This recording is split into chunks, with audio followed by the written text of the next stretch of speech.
right, folks, let's do this. David Parsons here. How you doing? I hope you're doing well. Welcome to Nostalgia Trap. Before we get started, I just want to mention that Justin Rogers Cooper, my good friend and frequent co-host here, we recorded an episode last week for the News Trap for August 30th.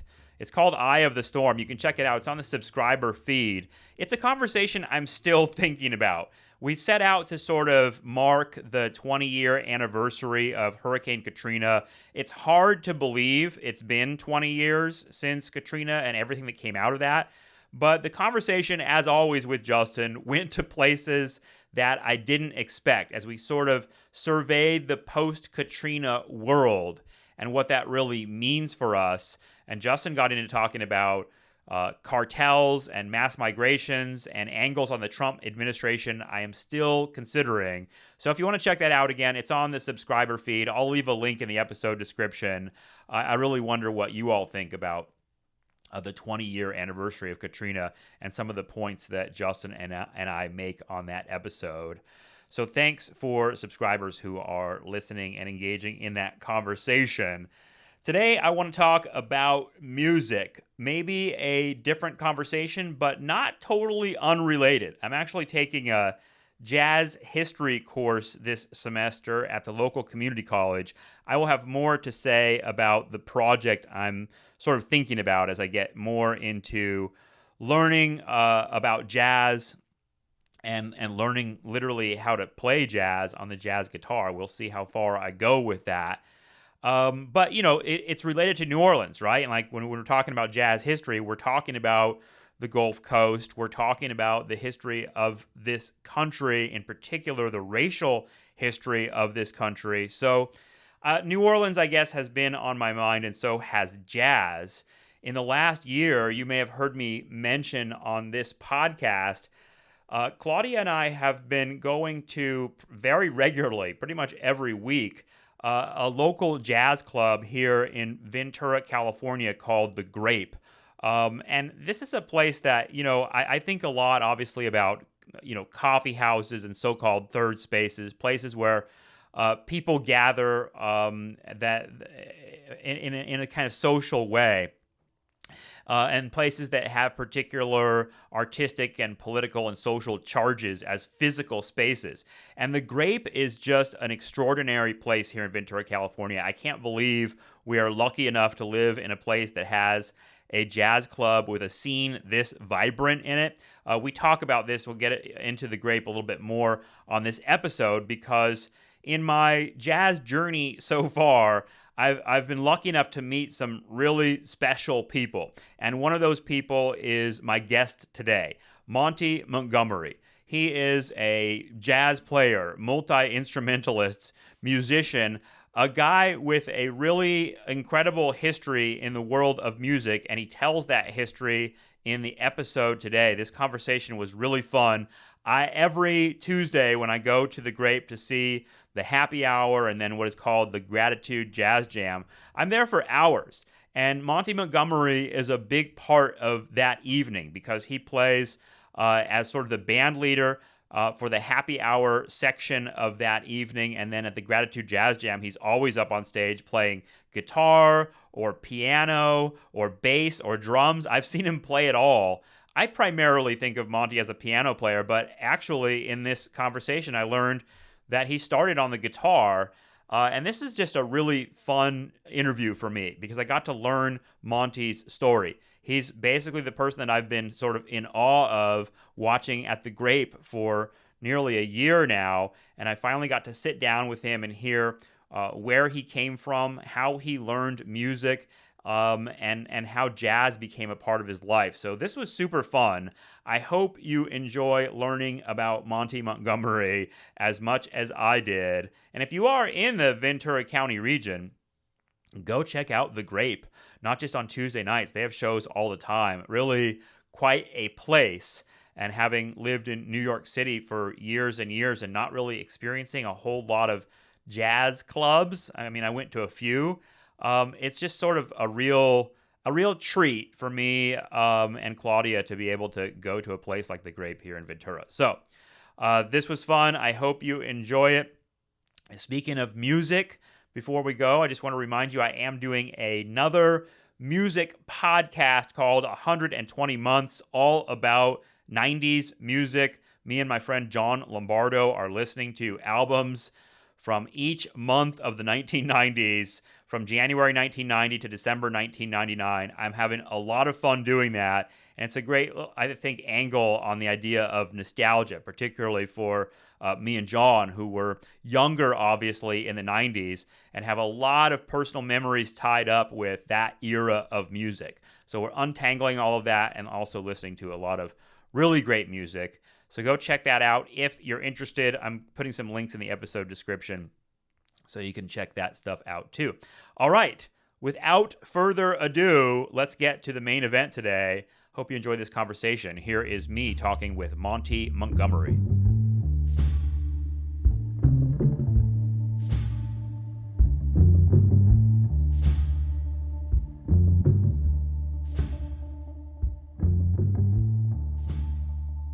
Host. Yeah, stretch everything down. Like, when I first got into jazz. Now listening at 0.75 normal speed.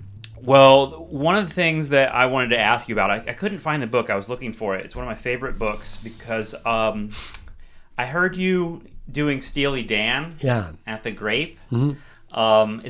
Is that common for jazz musicians to do a little Steely Dan? Well, it's common for jazz musicians to respect Steely Dan. Yeah. I mean, there aren't any that don't, except for the really hardcore purists, I think, who think that, jazz stopped with Louis Armstrong. Oh, God. Well, but you've got to read. Have you read the Donald Fagen book? Eminent Hipsters. Yeah. That's the book I was going to suggest. Oh, yeah. I listened to the book. Well, did he read it? Ago. Yeah. Oh, that's awesome. It's so good. Claudia gave me that book because she read it first. We both got into Steely Dan a few years ago.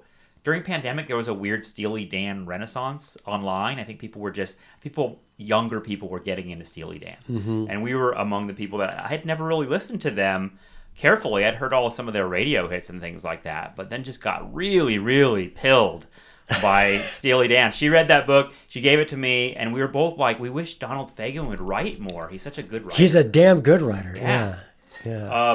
The reason I brought it up is because I think, there's lots of things I'd want to talk with you about, Monte, but one of them is sort of like paths to hipsterism, and that book is really about that, like how do certain types of white guys find jazz and quote unquote black music, because it's not everybody that does that. No.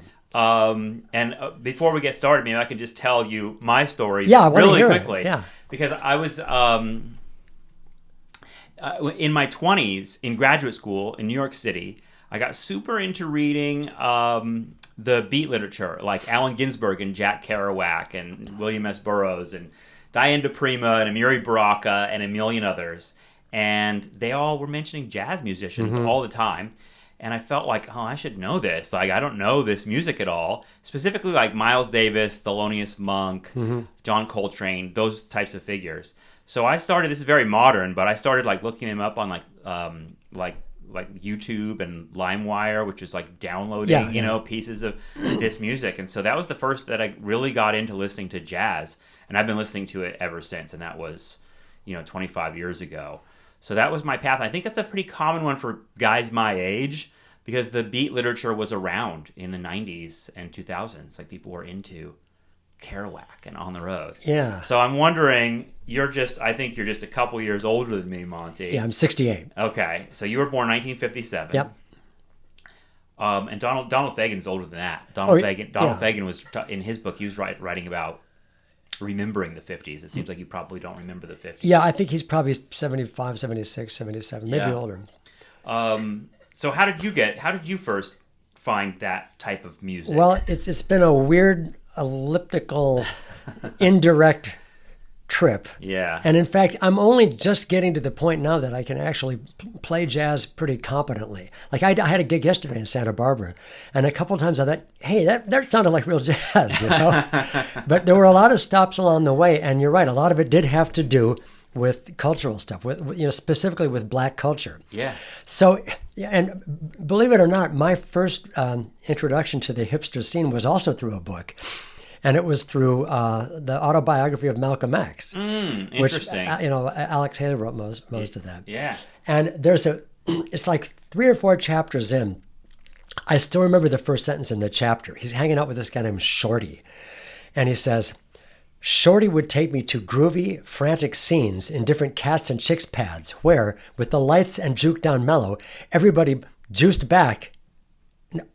blew gauge and juiced back and jumped. I met chicks who were fine as May wine and cats who were hip to all happening. Wow, you got to look up at the meaning of all of those words. Well, then he closes the quote and says, that last sentence is deliberate, of course, but I'm telling you the kind of language that was around me. And that was his introduction to that scene was through this guy's Shorty. I love that language. That you when you first knocked on my door last week, you were like, you said, Daddy-o. And I was like, no one talks like that anymore.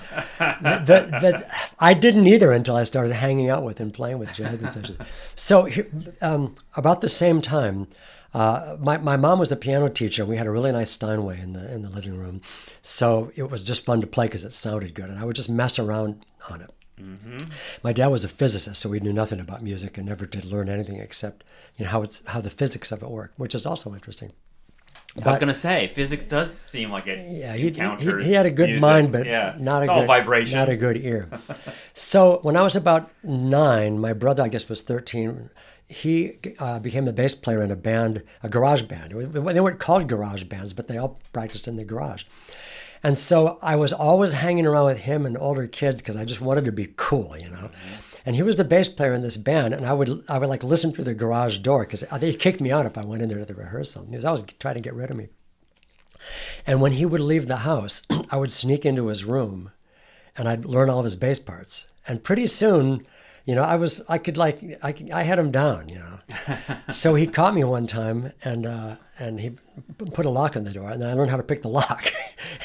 And I continued to learn stuff that started to lean toward jazz. Like, here's the first walking bass line I ever learned was from the song "Lollipops and Roses" by Herb Alpert and the Tijuana Brass, which is the song they would play when on the Dating Game, right, when the wind would come out, uh-huh. And it had this very cool walking bass pattern, and it just stuck. I thought that's going to be a building block of that's going to eventually lead to being able to play the music that I like, even though I didn't know if I liked it yet. Was it just by ear that you were learning all this? Yeah, I never learned how to read. So you're just playing around with your fingers on the bass. Yeah. And finding it. Well, you play notes until you play the right one, and then you move to the next one, and that's how I've learned every instrument since. It seems so time consuming. Oh, it's way faster. Yeah. Reading notes is a bitch. Yeah, that's true. So, other tabs. albums that led me in that direction were the Henry Mancini albums, especially the Hatari soundtrack. I love the Mancini and all the stuff, and Herb Alpert. I love that sound. That stuff was very jazz influenced, but they were all trying to be pop at the same time, too. So then I fell into the spell of the 60s guitar slingers, Hendrix, Eric Clapton, Jimmy Page. And I started playing on a crappy guitar. Then I asked for a Les Paul guitar, and I got a gold top Les Paul from 1968, which if I still had it, it would be worth a lot of money. What are you now? 68? Are you like 11 years old when this is happening? No, I didn't get that it was a 1968 guitar. Okay, I got that in 1974. Okay.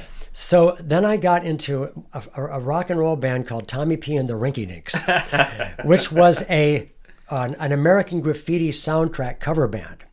Which came out in, I guess, 72, because the advertising line was, "Where were you in 62?" I know that too well because my dad graduated from high school in 62, and he's always telling me about American Graffiti as that was my life. That was what we did, cruising and all of that, the malt shops. And to us, that seemed like ancient history. Yes. But it was only 10 years. Isn't that funny? It goes by in the blink of an eye now. Yeah.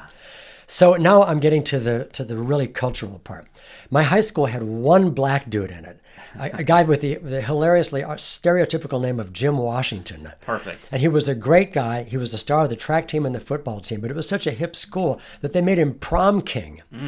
And he and the head cheerleader became the prom king and queen.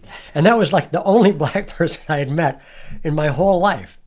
This is in the Midwest? Yeah, Yeah. a little town in Michigan. Yeah. So between 74 and 75, or after I graduated high school in 74, and took a gap year and spent a year in Germany. My dad did a sabbatical over there.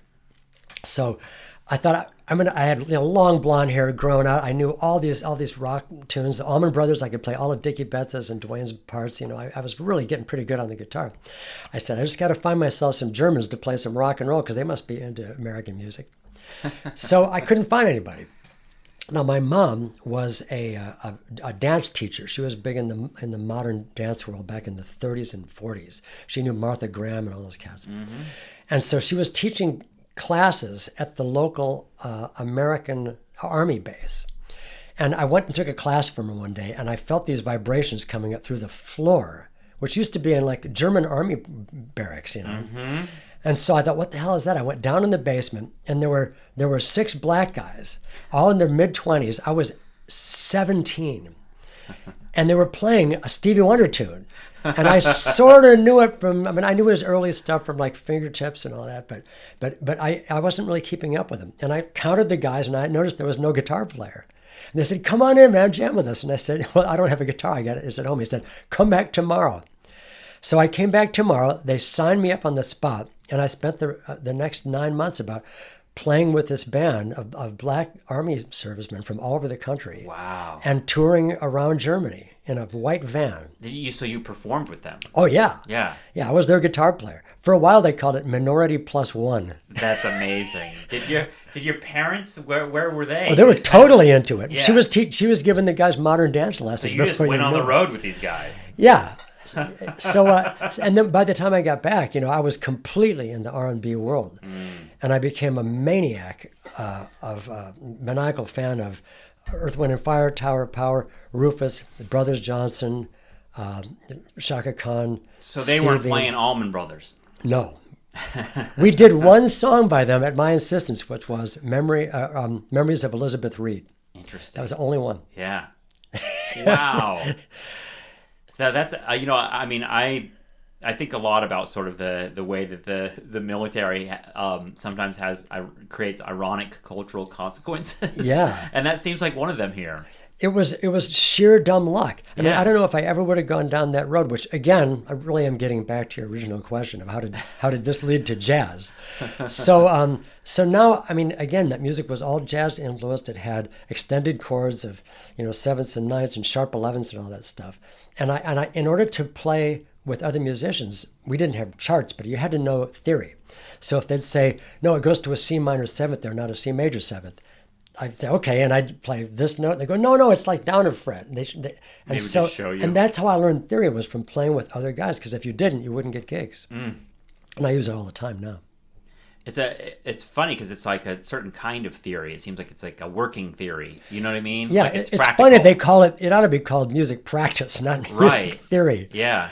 But it means, I guess, a theoretical approach as opposed to like a spiritual approach. You're figuring out the actual mechanics, the Pythagorean intervals between the notes. Right. I was at a guitar store recently, and the guy we were talking about YouTube and learning, the caged system. Have you heard of the caged system? No. It's huge on YouTube, and it's a trend. It's like CAGED, and it's like basically like learning the fretboard using common shapes of open chords. Okay. But this guy was telling me, don't listen to all that bullshit. That's just like a YouTube trend. This is an older guy. He was like, just learn, the chords and intervals. He was like, and I was like, what's an interval? I had no idea what that was, but I hear it a lot. It seems important. Yeah, it's huge. And I feel like I know a little bit more of it now. A perfect example of that is in background vocals. So if the singer is singing lead, and then the background singers are going to come in on a triad, which is 3 notes with a space note in between, like C, E, G is a major C major triad. Right. And instead of whoever's teaching you the tune, they don't say come in on a C or come in on an E or come in on a G. They say come in on the root or the third or the fifth. And so you learn the relationships between the notes. It was called relative pitch as opposed to absolute pitch when you know the actual note. It seems like magic to me when I see all of you at the Grape doing those jams together, how you all know when someone is going to come in, when someone's going to solo. I see you nodding at each other a little bit, but it seems like there's a little bit of intuition involved in it. Well, a lot of it is pretty predictable. I mean, so Yeah. much of jazz, I mean, not the outside outre stuff, but just the general basic stuff, standards you call them, came from the tradition of the Great American Songbook, Cole Right. Porter and the Gershwins and Jimmy McHugh and Jimmy Van Heusen. Those writers, and all that stuff was based on, German lieder and going all the way back to like Gregorian chants and stuff. But these forms that have been accepted over the years and over the centuries make it way easier to learn music because it is more repetitious than you'd think. Like song forms, there's a thing called AABA, where you do a verse, a bridge, and a verse. Right. And it's amazing how often. I just never kind of anticipate or think about or understand, I guess, how you know how long someone's going to solo. Because I see Carl sometimes take these insanely long solos, and I'm like, is it just understood that he's going to go for a really long time here? Because other times there's a sort of like back and forth. And we talked about like the drummer and the bass will sometimes just have this little exchange where they're doing short solos back and forth. That's a very controversial subject. And I would go into it in much more detail, but I have to work with these people every week. Yeah. That's like sort of like hogging the solos, right? I want to have Carl on the show. I'll ask him about it. Carl's a fabulous player, and he can play all night. I don't care. He's amazing. Yeah. He's like serious. I had no idea that he was in Big Bad Voodoo Daddy when we first saw him. Yeah. I was just like, this guy is a pro. Yeah, he's got the goods. He can read fly shit, which is every little dot on the page, and he's also got great ears, and he also knows tunes. Yeah, I saw him reading. Someone gave him a chart the other day, and I saw him reading it and sort of singing it as he was reading it, and I was like, that is a skill. That's cool. It's an amazing skill and one that I do not have. And if I did, I'd work more than I do. So you don't read much music? I don't read any music. I don't read notes. I can sort of read a chart. Play from the soul. No, I play from memory. Yeah. I mean, I had to because I wouldn't work at all if I didn't know the next song that somebody calls. But I've counted it up, and I've over the years I probably know roughly 3,000 tunes. Is that real? Yeah. Really? And because I play songs just in your head? Yeah. Yeah. And then I'm the. Is it a matter of just like getting in front of a piano and you can just start it and go and just you remember well, right, it? or guitar or bass or drums. Because once you know a song, if you can play those instruments, you can play a song on bass that you've never played before if you've played it on piano, or even if you haven't played on piano but you know it. Are those all jazz standards, or what genres are you talking about? Everything. A lot of them come from musical comedies, like Rodgers and Hart alone. Well, Richard Rodgers by himself is the reason that I and a lot of other musicians have a career. He was an incredibly prolific and sensitive and smart and soulful composer. And I mean, he gets a bad rap because some of the tunes after he switched his lyricist from Larry Hart to Oscar Hammerstein. Right. Both great lyricists. But they got a little bit sappier and more emotional too. I mean, like they wrote I Enjoy Being a Girl, and they're kind of flaky, and that was a real swell clam bake. These forgettable songs that often open the second act because they did that deliberately because people were coming back from the bar still. I want to know how you got into those musical comedies. Well, where do you find those as a kid? You watch the movies. Yeah. And there was a guy, my 7th and 8th grade choir teacher was a guy named Ira Weaver. And he I mean, I didn't know it at the time, but I was learning songs by having to learn, show tunes like from Oliver and Brigadoon and then West Side Story, which we did in high school. That I was just filing them away, And he was so hip, and we were just merciless to him. We gave him so much shit because we were snot-nosed little long-haired kids. But I wish I could go dig him up and hug him because he was a friggin' genius. I was going to say that I would think a lot of, especially young people that are into rock and roll would think that music is corny. Yeah, well, we sort of did too. That's one reason we made fun of him. But I go back now and listen to the stuff that I made fun of then, and it just brings me to tears. They're so good. Yeah. Same thing happened with the Carpenters a little bit later. We all just turned up our noses at them because we were busy, learning really difficult, loud, screaming, angry rock and roll tunes. But my brother insisted that I go see him at Pine Knob outdoor music venue outside of Detroit, and he paid for the ticket because he knew I wouldn't go otherwise. And I came away with it, with a new appreciation of vocal harmonies and songwriting and musicianship, and even now I'm getting new stuff out of the Carpenters. I have a soft spot for the Carpenters. I always have. They occupy a very particular part of the American cultural landscape, for sure. Yeah. But their melodies are so sweet. Her voice is so great. We saw, when I say we, I mean my family were out for a birthday dinner when I was a teenager, and we saw Richard Carpenter at the restaurant sitting at a table across from us, and my parents were like starstruck because my parents were really into the Carpenters, my mom especially. We played that Christmas album just over and over. There's a magic to that stuff. He was a great arranger and a great songwriter, although their biggest hits were often written by a guy named Roger Nichols that you should check out. He had a group called Roger Nichols and the Small Circle of Friends. And then Bacharach was in there, and a guy named John Bettis. So I like that 70s piano-driven sound. Yeah. Like, I mean, Elton John and Billy Joel were maybe the pop end of that. I really always loved the sound of that stuff. Yeah, I still respect it. So I'm getting not jazz. One step. Thank you for bringing us back to that. So now I wasn't playing piano at all at this time. I could play a couple of tunes on piano, and I was actually pretty dismissive of jazz because I didn't get it. I could hear anything else, but I just didn't hear what was going on there. Like Bill Evans, who is a god to me now, I listened to it. One of the regrets of my life was I actually wrote a review of a Bill Evans concert, which must have been one of his last ones, for a writing class. Go review a show. And I heard his trio with, I think, Eddie Gomez. And he was playing a bunch of stuff I didn't get, and I wrote this real snotty review. If I ever find it, I'm going to burn it. Well, he died in 1980, right? And I graduated in 79, so this was right before then. Mm-hmm. So I moved to California in 1980 with my guitar and a Fender Rhodes piano that weighed as much as the car because I was going to learn how to play it.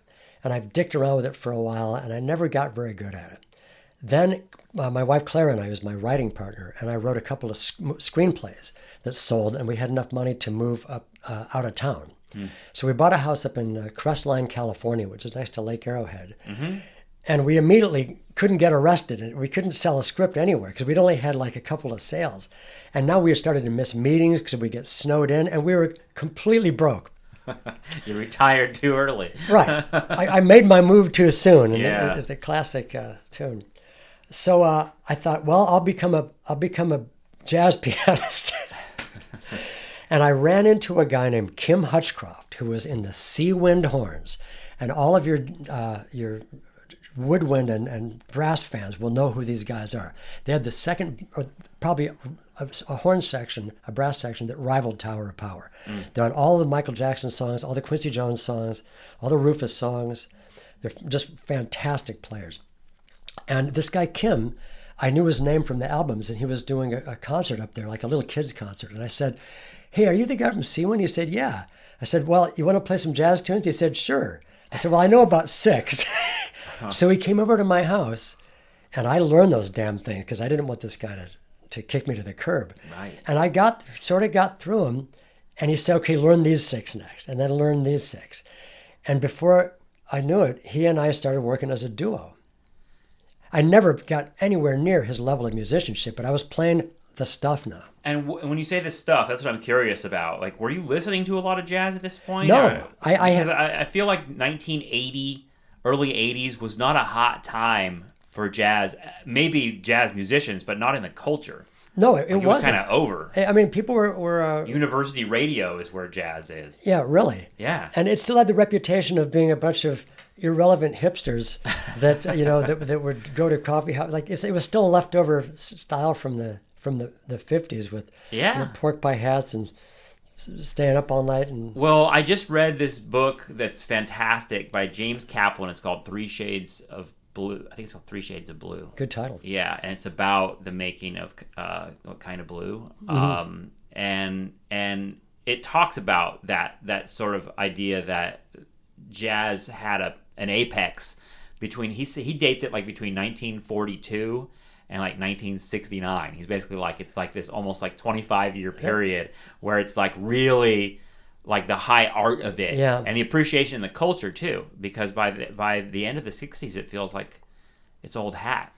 Yeah, but the same, the Druids, the really devotees, yes, sort of got locked into that period too, and maybe partly because they were seen as unimportant and like off on a siding. Right. But I mean, which is why the 70s. It still has its detractors, but Weather Report came along in there, and Chuck Mangione. We sort of thought, this is a happy-go-lucky guy, but there was this huge outpouring of support when he died a couple of weeks ago. Yeah, that's right. And I went back and listened to his stuff, and man, it was good. Yeah. And he had all the players in there.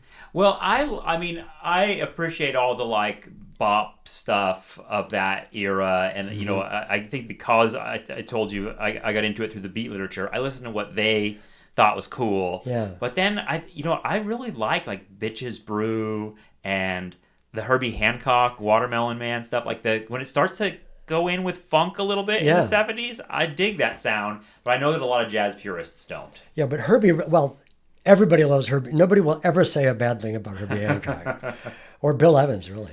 Miles Davis says a few bad things about Herbie. And vice versa. But yeah, Herbie was the guy that glued those two things together. Yeah. So what are you playing when you're with this guy doing a duo in the early 80s? We were doing standards, the usual standards. And then, so now I can play a little bit. And in 1997, we moved back to West LA. Mm-hmm. And now I got to the point where I could actually play some gigs, and I started bringing people together. And I started to work as a leader, because the band leader, you should know this. I'm probably going to get in trouble with this, but the band leader, and it was true in my case, is almost never the best player in the band. It's the person who owns the PA, sets it up, hustles up the gigs, negotiates the deals, and pays everybody. Right. And then and very often is the first one there with the PA and the last one to leave, except for the drummer, who's always the last one to leave. Taking all the equipment back. But you're a rainmaker at that point. Mm. And at that point, you can start hiring incredible musicians. Right. So once I got on the high-end fundraiser circuit in Beverly Hills and downtown LA and Santa Monica, I was hiring Sergio Mendez's band. Like when his players. Wow. These people are the best of the best. Yeah. And all I had to do was, scrape together enough money, give myself enough to make it worth my while. And we were playing these incredible fundraisers for zillionaires and celebrities and stuff at the Beverly Wilshire, the Beverly Hills Hotel, the Century Plaza. And that's when I started, opening for people who were household names. And that was really a kick. That must have been fun. I was going to say. Yeah. Did you stay mainly in LA doing that? Did you ever travel to other cities? Up to, I think, Lake Tahoe, we did it one thing up there. Right. I mean, there's plenty of work around there, and you can get good players on a Tuesday night. For some reason, I'm thinking of the movie Eyes Wide Shut, the Kubrick movie. You know what I'm talking about? Yeah, there's jazz pianists in that movie. We didn't play any orgies, although I did play a hotel that was a celebrated hookup joint for very expensive call girls. Wow. And I would play a 7-hour shift from 8 to 3, from 6 to 2. Yeah, 6 to 2 a.m. Wow. So no Illuminati orgies, but close enough. Yeah. I don't think that Epstein ever showed up at that one, but it was sort of that same. So that's funny that rich people want to hear like swank jazz at that point. Well, I mean, we would do the dinner set. And they would bring on the headliners, who would be Barry Manilow or Tony Bennett or Kool and the Gang, Pointer Sisters. Mm-hmm. We opened for all those people. Leno, Nora Jones. These are like private gigs? No, they're not fundraisers. Concerts in the sense that the public, you're selling tickets on Ticketmaster. The ticket, they start like $1,000, and then there'll be an auction after it. So, and they're for great causes. The Larry King Cardiac Foundation. I've always wanted to be a rich person that's just into philanthropy and throwing parties like this. This sounds so and going cool. to parties. Yeah. Like that, So like this is the kind of thing that would happen when I was on that circuit. We opened for Tony Bennett at the Beverly Hills, the Beverly Wilshire. There's a big, party room theater in the back with a nice stage and good sound system and everything. So Tony insists on having his piano flown in, and it's exactly tuned and regulated the way that he likes and the way his accompanist, who at the time was a guy named Lee Musiker, liked it. He had another one named Ralph Sharon before that, who was another fantastic piano player and great accompanist. So I wanted to play that piano, but the deal was nobody touches the piano except Lee. So I got to know Lee kind of beforehand. I was playing his piano because I was showing him some stuff and he was mostly showing me stuff. And I thought, great, I've got an in. So we asked Tony, can this guy play your piano or does he have to play his keyboard that I brought? He said, he's got to play the keyboard. So I set my cheesy keyboard up next to his tuned, regulated concert grand. And I'm playing it, and I got through the dinner set, and I finished up and went and sat down at one of the tables down in the front because somebody hadn't showed up. So I'm sitting 2 tables away from Tony Bennett. Julie Andrews in the front row with Blake Edwards and, all these other household names. So Jeff Ross, the insult comic, do you know him? Oh, yeah, of course. He's up there doing his set. He's been around a long time. Yeah, I know. He still had long hair. I was going to say, back when he had hair, yeah. So he's doing his bit. He's up there just killing. And he started into this weird sort of beat poet thing where he was improvising Chinese poetry. I remember him doing this. Okay. Yeah. So he starts into it, and it's like not going over. And he goes, I usually have some like improvised Asian sounding piano music during this. And so he looks over at Lee Musiker, and he was Tony wasn't going to let him do that. So then he looks over at me, and I looked up at him, and he goes, come on. And so I looked over at Tony, and he goes, no, shook his head with a really nasty look. Right. Then I looked up. So I thought, what do I do? Offensive Asian stereotype music at the Tony Bennett show. So then I looked over at the producer, George Schlatter, the creator of Laugh-In, if you remember him. Yeah. And he nodded his head. He was the guy with the checkbook. So I got up there and, I figured I got to pay these guys and I want to get paid myself. And I got up and played a bunch of very cornball, offensive Chinese mostly sounding. Black Keys, right? There were a lot of those in there. So I think I made the right choice, but Tony was never a friend of mine after that. That's funny. I encountered Tony Bennett too when I was in New York at a swank event at the Players Club for the institute that I happened to work at the college, and I went to the Players Club and we got to have cocktails and things like that. I was at the bar and I felt like there was a presence behind me. I turned around and Tony Bennett was standing right there. Uh-huh. This was at like 4:00 in the afternoon on a Tuesday. He's fully dressed, like immaculate looking. I'm sitting there in my like shitty graduate student clothes and my backpack, and it's just like he's so much older than me, but he's such a magnetic sort of presence. Oh yeah. And it was like.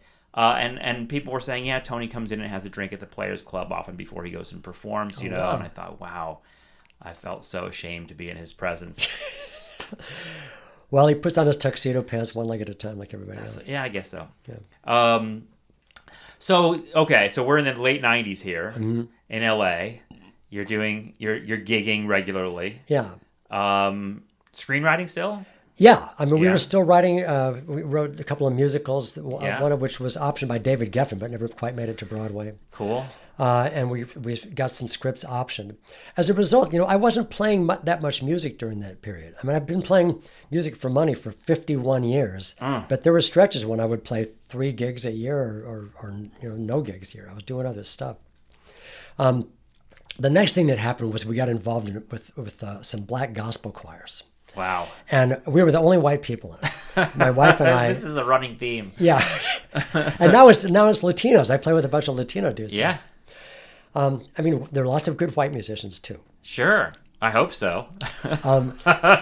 So my wife and I are not religious at all, but we've always been drawn to good gospel choirs. We just can't get enough of it. So we got in a small gospel choir, which was swallowed up by a much bigger gospel choir called the Interdenominational Mass Choir in South Central LA. And it was run by a woman named Rodina Preston, and her brother was Billy Preston, and he was our organist. Didn't he play on Let It Be? He was the fifth Beatle. Yeah, right. Yeah. Mm-hmm. So he was doing some of his... He has a sort of tragic story, Well, too. yeah. He was in the middle of, doing some bad stuff, and he wouldn't always show up for rehearsals. Uh-huh. And so if he didn't, there weren't that many other piano players in that choir, so I would play piano during like the warm-ups and with a couple of the songs, and Billy would show up or another great organist would show up. But I sat right next to Billy and watched all his chord voicings and how he pulled out the drawbars and stuff. And I started learning the tunes. So, and he was a really sweet guy.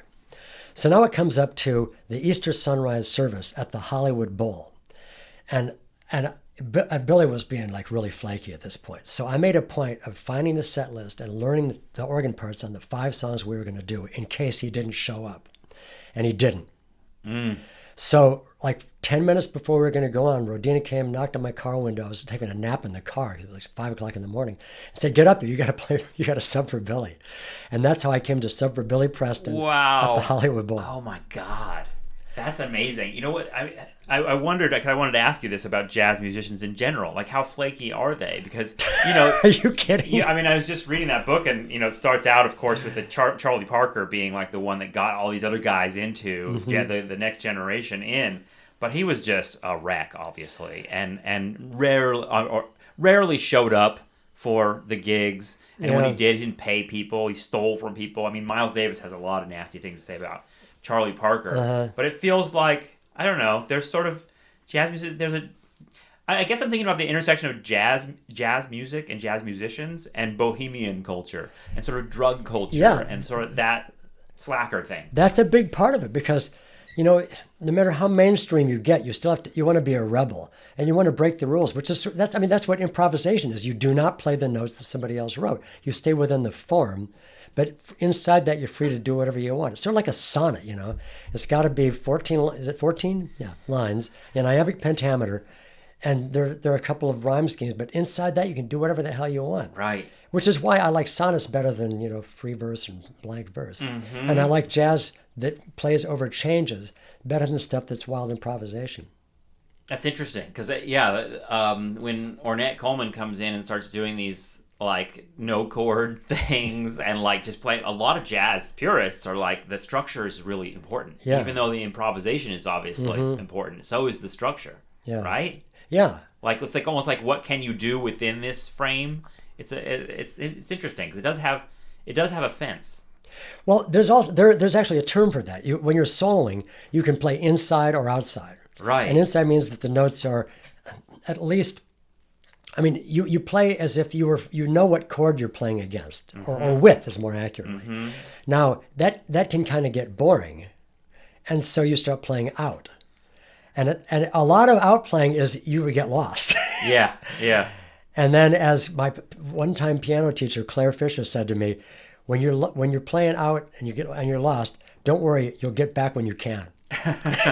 And that happens all the time. It happens on every player on every gig. So when someone in the group starts playing out, does everyone notice? Well, you can do it in ways that work and ways that make you look as lost as you really are. Right. My mind doesn't. This is an avant-garde composition. Yeah. I don't quite operate at that level.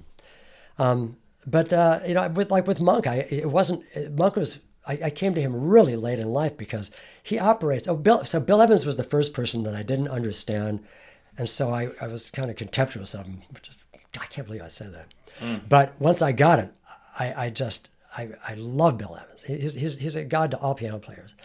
And then pretty much the same thing happened with Monk, and it was partly because of this great documentary, Straight No Chaser, that I just got to understand his life and everything, and how that informs everything that he wrote. And he was just a great piano player. He knew what he was doing. And once I appreciated that, I liked it a lot better. Mingus, I've never warmed up to Mingus, except for one song, which is Nostalgia in Times Square, which is a great song. I'll have to check that one out. I'm sure I've heard it. You'll love it. Check out the Eliane Elias version. Okay. You had mentioned this figure, Warren Wiebe. Oh, yeah. And because I'd like to talk a little bit about singers and accompanying singers. Because you mentioned that name, and I was like, wow, I didn't think anybody remembered Warren Wiebe, in part because I remember him as the guy that sang the national anthem before the Los Angeles Kings hockey games in the early 90s. And me and my brothers were just, you don't usually care about the national anthem part of it. Although I really have a soft spot for the Canadian national anthem. I love that. Yeah. And he would sing that one too. Right. But he was just this amazing singer, and this guy that it didn't seem like he had like a big recording career. He wasn't a huge star, but his voice was unreal. And I didn't realize that your life sort of intersected with his. Yeah, right? yeah. My wife and I got really close with him, or as close as you can get, because he was really like beyond the spectrum. He was at the ultraviolet or infrared end of it. A weird guy. Yeah. Okay. But a great guy with a huge heart. Yeah. So if you've never seen Warren, he's about 6'3" or 6'4", weighs maybe 280, bald as an egg, ponytail in the back, and has the most heavenly pop voice I've ever heard in my life. Yeah. And he can imitate singers too. He could do Stevie Wonder. He could sing like Michael Bolton. He could sing like anybody. So he was just doing casuals in San Diego. He came up to L.A., did some session work, and he was doing a casual in the lobby of the Bonaventure Hotel downtown when David Foster and Burt Bacharach came in. I think I've got this story right. Your listeners can correct me if I'm off a little bit. And he was just singing some tune, and Foz and Burt Bacharach went over there and heard him and said, we got to do something with this guy. So David Foster started hiring him to do the demos for a lot of songs that went on to be huge hits later on. For example, he sang the duet on When I Fall in Love with Celine Dion. Yeah, right. That was originally Warren. But he ended up the guy named Clive Griffith, I think was his name, ended up doing this song. And then he would tour with David Foster when David Foster was working as a solo act. He would go around the world and say, and one of those, and then I wrote shows. Yeah, right. And, great piano player, great arranger, but he's not a great singer. And so he has Warren sing all these songs. And Jay Graydon was on a lot of those Where tours did Warren too. come from? Like, how did San Diego. He came from a tragic, weird, dysfunctional family. Mm-hmm. Everybody in the family was kind of a little bit off, I think. And Warren just would get crazier and crazier. He would sit at the bar. He had a regular gig at the Lowe's Santa Monica Beach Hotel with a bass player named David May, who was also my lawyer, and his brother Daniel May, and great drummers. And other singers, Sherman Ferguson would come in and sing, and the Candoli brothers would play, or maybe I get the wrong trumpet players, but it was like a great little jazz scene. This is like a lost LA world in my mind. It was so cool. Yeah. Chuck Niles, the jazz DJ, came in one time, and Dan was complaining that they were going to get rid of all the pianos to make more room for this landscaping job, and bring in an electronic keyboard. Mm-hmm. And he was bitching about it, and Chuck said, "Hey man, half a jazz gig is better than no jazz gig." That's great. So Warren would sing down there, and I started using him on casuals too, and it would just blow people's mind that this guy would get up, he's got this nerdy little tiny voice, and he'd open his mouth and the heavens would just come pouring out. Yeah, I think that was part of it, was the juxtaposition between what this guy looked like. Yeah. He looked like a guy that just sort of like maybe you'd see on the bus.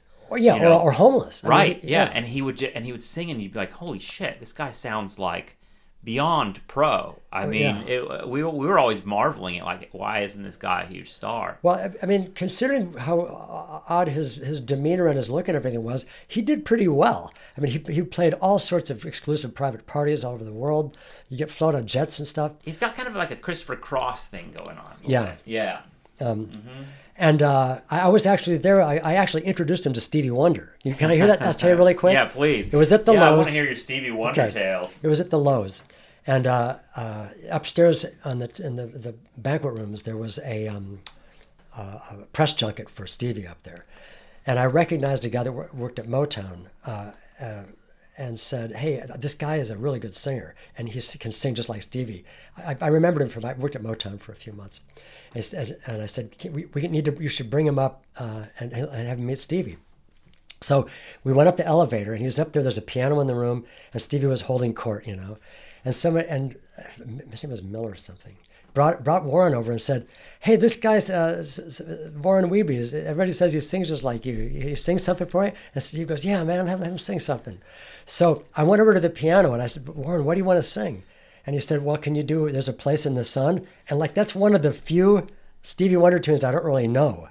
So I was going to say, "Can you come up with something else?" And Stevie came up, felt his way over to the piano and shoved me off the bench and sat down and played it with him. Wow. So And that was a do great you remember day. what Stevie felt about Warren Weeby? They just loved him. Yeah. They hit it off great. I'm sure they were friends after that. I hope they were. Anyway, So you played gigs with Warren Weeby, yeah, right? about probably a dozen. Yeah. And then the sad end was he just got crazier and crazier. I had gone to his apartment in Glendale, a little tiny apartment, and he gave me a singing lesson over there. And he mentioned that he keeps a gun in there for protection. And he was very paranoid. He would say, I think people at the bar are putting poison in my drinks. Oh, yeah. And he thought he was being followed and stuff. A classic, paranoid schizophrenic. And then maybe a year after that, I'd fallen out of touch with him. We had a little feud, and then I read that he had killed himself with that same gun. Wow. What was it like when he died? Was there, in other words, I remember hearing about it and being like, wow, and not really there. Back then there was no internet to even look what was going on. So I think it might have been like a tiny little article in the LA Times, local singer, because it was associated with the Kings, that the hockey thing that I knew him. And I think that might have been the article I saw. And they might have even done something on the Kings TV programs. They might have mentioned it. But was there an outpouring of grief? Was there a recognition that this guy was an important figure at all? Yeah, I mean, a bomb went off in the LA music world, in the studio scene. And to his great everlasting credit, David Foster threw together a memorial service in Malibu close to his big house. And he hired string players, and he wrote string arrangements for a tribute piece that he was going to do. With and they were bringing the ink was still wet on the charts when they brought in for the string players, and a bunch of people got up and spoke. I spoke. The Carol Bear Sager gave a really great eulogy, and so then they went to play this piece, and of all people, Kenny G was the soprano sax soloist on this piece, and like every other snide jazz musician, we all looked down our noses at him. Like, what the fuck is Kenny G doing here? Well, I'll tell you what, he played the shit out of that thing. I'm sure He played it with just more beauty and sensitivity than I knew he or many saxophone players could dredge up. Well, a lot of my snide hipsterism has faded as I get older, especially with stuff like that, where I sort of look at it and I'm kind of like, well, he must be doing something right, Kenny G, he's connecting with people. You know? I mean, he was no joke when he was playing with Jeff Lorber. He played tenor mostly then. And he could play, he played a lot of notes. I'm sure you've read the Pat Metheny takedown of him. No. Oh God, that's I'll a have wild. to check that out. I know there's a famous picture of Miles Davis and Kenny G together, and Miles Davis is giving him like a death stare, and it's just like an incredible picture. Yeah. Well, you know what else? A lot of his detractors, he made a lot of money, and he made jazz, and he was playing jazz the whole time. Yeah. And so I think people were He kept jealous it alive of in him. the culture. I mean, what do you think about the state of jazz now? I know that's a huge question, but like, where is jazz? I don't even know. It's so weird to me that Claudia and I moved to Ventura, in 2017 after living in New York for years and years. And we were always jazz fans, but we didn't really see that much live jazz in New York. It's expensive in New York. There's not tell me really a about lot it. of it's weird. There are a lot of blockades to seeing live jazz in New York, which sucks. It's not like the 52nd Street days. But either way, getting to Ventura, we discovered this place, The Grape, which is in our neighborhood. We can walk to it. Yeah. I mean, you know how close it is. It's right here. And it's sort of insane because they have live jazz. I mean, you guys have, for those that don't live in Ventura, California, or maybe those that do and don't know The Grape. The Grape is this place that's basically just a jazz bar. Yeah. But it's a kind of a big space. I mean, it's not a tiny space. There's happy hours every day that they're open, which is pretty much almost every day. I think it closed on Sundays and Mondays. There's happy hours that are free, where you see real jazz people doing all sorts of improvised music. That's where I first saw you, Monte. I'm there every Tuesday, 5 to 7. There you go. There's Drop the by. plug. Yeah. Thank you for the opening. And I've seen Tom Collins a lot on Thursday nights. Yeah. He's great. Carl sits in sometimes. Yeah, and then we started going to the Tuesday night jams with Tyler Hammond, who's this young skater dude drummer. Phenomenal. Never would have understood that this guy was a jazz band leader, because he comes in wearing skate clothes and just rips the drums up and has this sort of attitude of accommodation to everybody who wants to participate in this jam that goes on for hours. And I'm like, there's this whole world of jazz going on here, but I guess what I'm saying is it seems incongruous with the rest of the world of culture right now. I don't see that much jazz in the wider world. If that Well, makes sense. yeah, Maybe that's how it's always been. The but- grape is just the best thing that happened to me musically. I mean, almost ever. Because when we moved up here from LA 4 years ago, I didn't even know there was a jazz scene at all up here. Yeah, neither did I. And then I knew there was this thing it was called Squashed Grapes at first. Right. And then they changed the name, and they found a space that it used to be a furniture store or something. Put in a great sound system, a nice stage, lights, had murals on the walls, and it's become my jazz home since then, and a lot of other people too.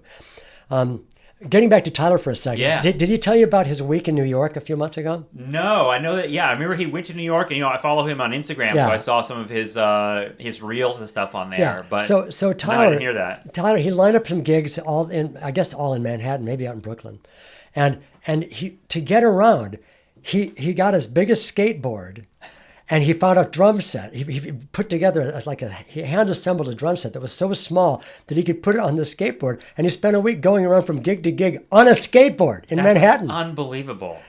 It's true. It's a modern jazz story. Well, that's Yeah. improvisation. I mean, you showed me your drum set. That's sort of this. I mean, it's not a drum set that you went and bought at Guitar Center. Spare parts, and the bass drum is a suitcase, a Samsonite suitcase. It's great. But anyway, That's a little bit of the spirit of jazz to me. Yeah, it is. Know? It's we're sort of semi-acceptable outlaws. Right. But the whole rest of the world appreciates jazz a lot more than the United States does. Well, yeah, and that comes through in these books I read, these biographies and memoirs by these jazz guys from the 50s and 60s. I mean, the black dudes especially would go to Paris and be like, they'd experience a different racial situation entirely, and their minds would be blown about like how they were appreciated, where they were allowed to play. Back to Tyler in New York. I mean, one of the clips I saw, the videos he shared, was them playing like outdoors on the steps of a brownstone, very similar to the one that The photograph that Claudia and I used to live in a brownstone in Brooklyn for years and years, and I was like, they're playing on the steps, and there's this crowd on the street, and I was like, that's sort of there's a spirit to it that's different than the kind of canned kind of music you see in a lot of other places and venues. Yeah, so it's still alive, and it knocks me out when I meet young players, not even in college necessarily, at the jazz schools like Frost and Thornton, and Juilliard. But these young players are really into it, and they can play great.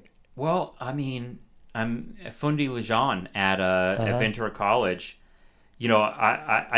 Claudia and I just happened to go to the performances last year, and it was sort of fateful because I was looking for something to do with my time beyond podcasting, and I was kind of like looking to play music a little bit. And he mentioned, anyone can come to this class and play in their jazz band. Mm-hmm. But what he said was that they've had over the last few years, they've had every semester more and more young people signing up to play jazz. And I was just sort of like, I mean, do you have any insight into why that's happening? Or is it just jazz ebbs and flows, maybe? Not necessarily specifically about jazz, but I do have this theory that I want to run by you that pertains to jazz and a lot of other kinds of music too. Yeah, please. I love crackpot theories. This is a crackpot of all please. Crackpot. Okay. When we lived up in the mountains in Lake Arrowhead, there was this huge blizzard, and everything, like the power went out everywhere. And there was this one coffee shop that had a generator. Everybody went to this coffee shop, and they were overrun by customers. So we all just started grabbing coffee pots and like busting the tables. All the customers did that. So these are these really disparate people with whom I wouldn't get along at all. Like politics were obviously very different. But in the face of common adversity, we just came together because it was just the right thing to do, and it felt great, and everybody benefited. Now, when you're playing music, or singing in a gospel choir, or singing in any kind of a choir, you might really detest the people that you're making the music with if you went and had a beer with them, or just had a conversation with them. They might not be your friend at all. But you're drawn together by battling against the common adversary of the difficulty of the music. Mm-hmm. So it brings you together.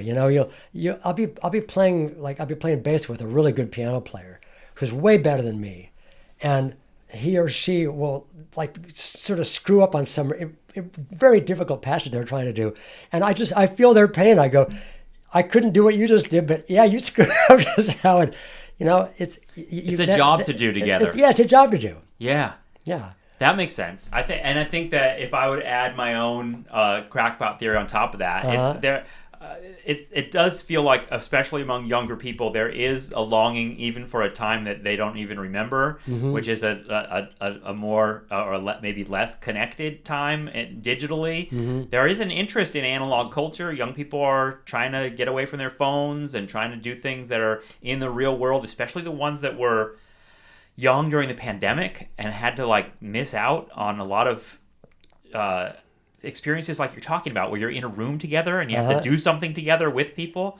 And so I feel like that's part of it too, or it might be. No, that's absolutely true. And I'm glad you brought that up about connecting not just across, horizontally, but vertically across time too. Yeah. Because when we're up there and we're playing Straight No Chaser for the 1000th time, you think of who played this song, think of who wrote this song. Yeah. Or A-Train. Yeah, right. That's very often the first song that you'll play as a sound check versions tune. of A-Train are there? But it's weird because you do hear the same songs over and over and again. And if you get into jazz, especially just listening to that period, that 40s, 50s, 60s period, you hear the same songs over and over and over again. Yeah. But I don't really get tired of Well, part of it is you never hear the same solo twice. Right. Ever. Yeah. So it's always old and it's always new. Yeah. Well, Monte, you made it through your first podcast. I was nervous as a cat. I'm not a cool cat. A scaredy cat. Well, I appreciate you coming on. This was fun. Well, thank you very much. I hope I didn't talk too loud or too fast or too much. I think you were great. We'll see you at the Great. Tomorrow night? Yeah. All right, 5 to 7, folks. See you there. Well, all right, my friends. I think that's going to do it for Nostalgia Trap today. I want to thank my guest, Monte Montgomery. Really, really fun time talking with Monte about his life in the world of jazz and music and LA. I love these stories. I hope you do too. I'm actually headed to the Grape later today to watch Monte perform along with all of the rest of my new jazz heroes at the Grape in Ventura. Check out all of our Nostalgia Trap stuff, and if you're interested in 90s music and rock and roll and all that kind of stuff, check out my new podcast, 120 Months. We've got a Substack and an Instagram. I'm doing a whole lot of social media stuff related to that as nostalgia becomes a big part of the overall media landscape. Nostalgia Trap has been on that beat for a while, so I would be interested to know what you all think of our takes on 90s music. Thanks, Monte Montgomery. Thanks, Nostalgia Trap listeners. We'll be back again very soon. Take care. Bye-bye.